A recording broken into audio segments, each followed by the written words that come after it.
In this video, we're going to be going over how to solve proportional equations. The first equation that we're going to solve is 4 over 3 equals 8 over x. The first thing to do is to identify what we're trying to isolate. In this case, we're trying to get the variable x to be by itself. The first step is to cross multiply the denominators over to the other side. On the left side, we're going to have 4 times x, which is going to be 4x. And on the right side, we're going to have 3 times 8, which is going to be 24. Now to get x by itself, since we have 4 times x, in order to get rid of the 4, we need to divide each side by 4. And finally, we're going to get that x equals 24 divided by 4, which is 6.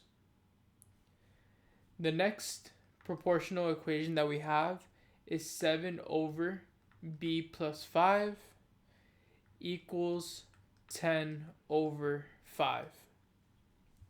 Once again, we're going to cross multiply the denominators over to the other side. On the left side, we're going to have 7 times 5, which will be 35. And on the right side, we're going to have 10 times b plus 5. It's really important to write parentheses around b plus 5 because this 10 is multiplying to both terms, to both the b and the 5. So you have to make sure that you write parentheses around it so we're able to distribute the 10, which is the next step.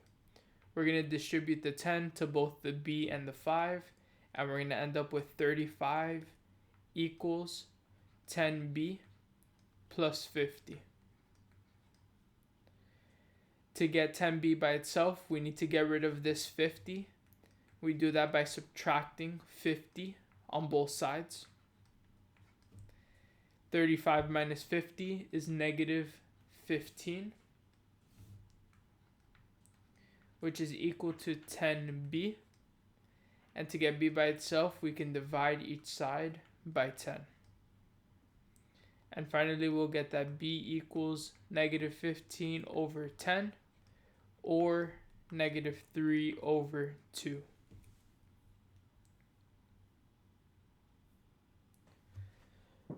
The next question that we have is 4 over m minus 8 equals 8 over 2. We're going to start this question the same way that we've started the previous two. We're going to cross multiply the denominators over to the other side. 2 times 4 is going to be 8. M minus 8 times 8 is going to be 8 times m minus 8. And just keep in mind that we have to put the parentheses because this 8 applies to both the m and this negative 8. The next step is to distribute the 8 on the outside. We're going to get 8 equals 8m minus 64. Next, to get the 8x by itself, we need to add 64 over to the other side. On the right side, the 64's cancel, and we just have 8x. And on the left side, we have 8 plus 64, which is going to be 72.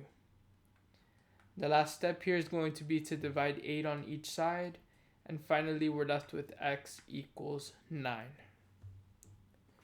The last question that we're going to work on for today is going to be n over n minus 3 equals 2 over 3. Here we're going to cross multiply. 3 times n is 3n. n minus 3 times 2 is going to be 2 times n minus 3. We're going to distribute the 2, and we'll have 3n equals 2n minus 6. And then we're going to subtract 2n on both sides to move this 2n over to the other side. So we do that by subtracting 2n on both sides.